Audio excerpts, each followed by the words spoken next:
there was a Catholic man of faith who lived in communist China. One fine day, he was privileged to host the celebration of Holy Mass in his home with his family. Now, this was a time of persecution, so it was not actually legal to celebrate Holy Mass. So it was held in secret in the vicinity of his own house.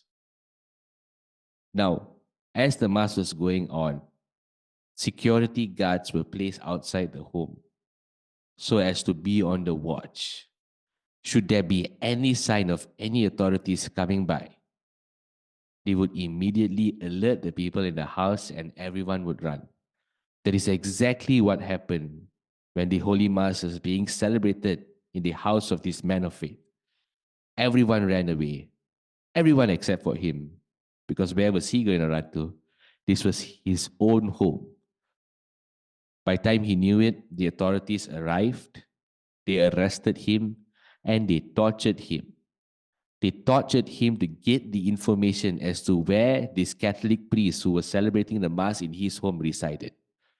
Because if they knew where this priest resided or where this priest was hiding, they can basically take care of the priest and make sure that this Mass will not be celebrated in the home of this man or any of his villagers anymore.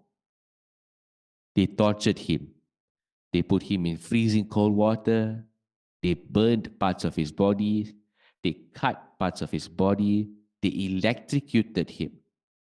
But he never gave in. He said, I would rather die than relieve this information to you. I would rather die than give you this information. Months upon months of torture, he never broke. And therefore, the authorities sent him back to his home. This reminds me of the first reading in today's daily readings. Consider it all joy, my brothers and sisters, when you encounter various trials, for you know that the testing of your faith produces perseverance. And let perseverance be perfect, so that you may be perfect and complete, lacking in nothing. Lacking in nothing. Testing of faith produces perseverance. This is what exactly happened for this man of faith who became a hero of the Eucharist in China. Now the story goes on, it doesn't stop there.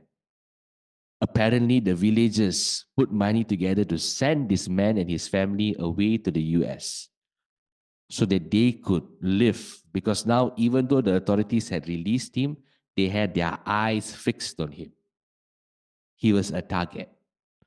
So the villagers came together, put in some money, and they moved to the United States of America. Now, when this man of faith and his family arrived there was religious freedom. For once, they could walk into a church using the front entrance. They were rejoicing. They went for Mass daily. They worshipped God as a family, day in and day out in the liturgy. Now this man realized, now that I'm in America, if I work hard, I can earn money well. And so eventually, from attending Mass daily, what he did was he sent his family for Mass and he would go off to work. Gradually, he would not even attend Sunday Mass. And the last account tells us that he was not even going for Easter or Christmas Mass. What China couldn't do with torture, America did without even trying. The American dream, the promise of freedom, the promise of profit, the promise of getting rich, got to this man in a way that torture could not get to him in communist China. And so now his goal was no longer the Eucharist, even though the Eucharist was easily accessible. His goal was now money, making money, getting rich. And we come back to the first reading. The brother in lowly circumstances should take pride in high standing, and the rich one in his lowliness, for he will pass away like the flower of the field. For the sun comes up with its scorching heat and dries up the grass. Its flower droops and the beauty of its appearance vanishes. So will the rich person fade away in the midst of his pursuits.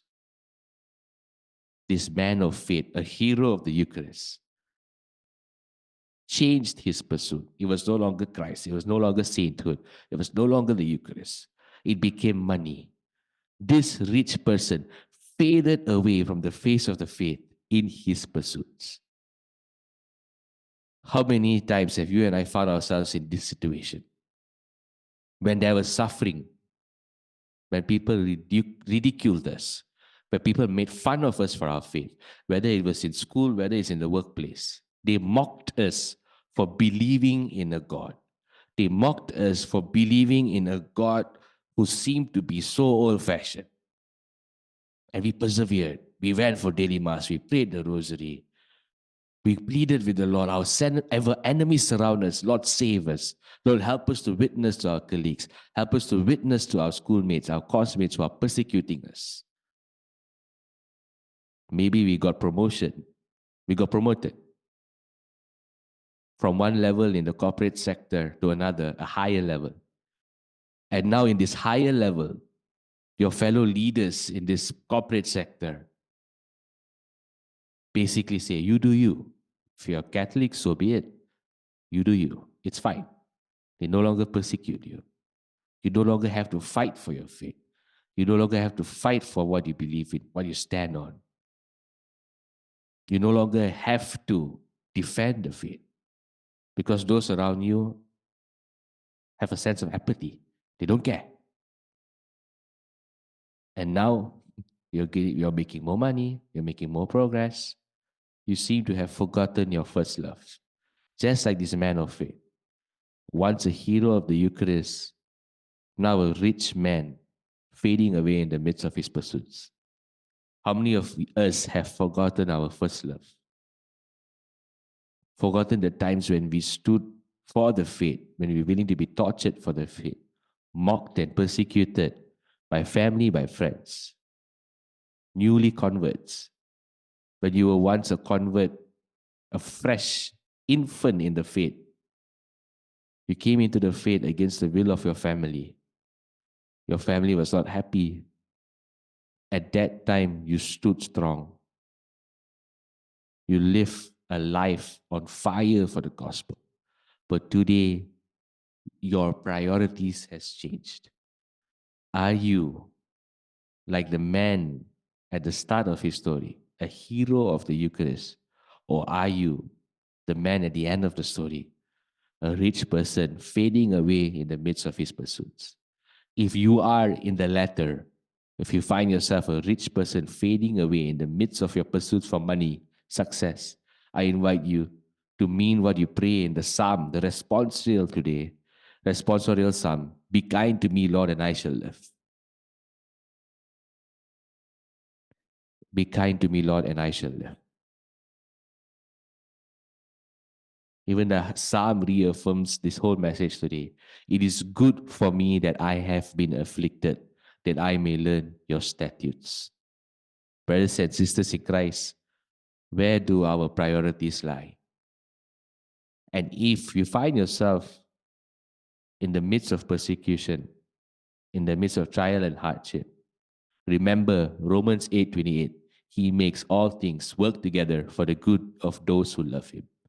And as the psalm here said, and I repeat, it is good for me that I have been afflicted, that I may learn your statutes. So I pray that if you have started well, you also end well.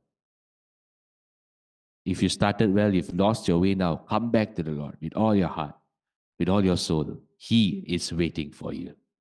God bless.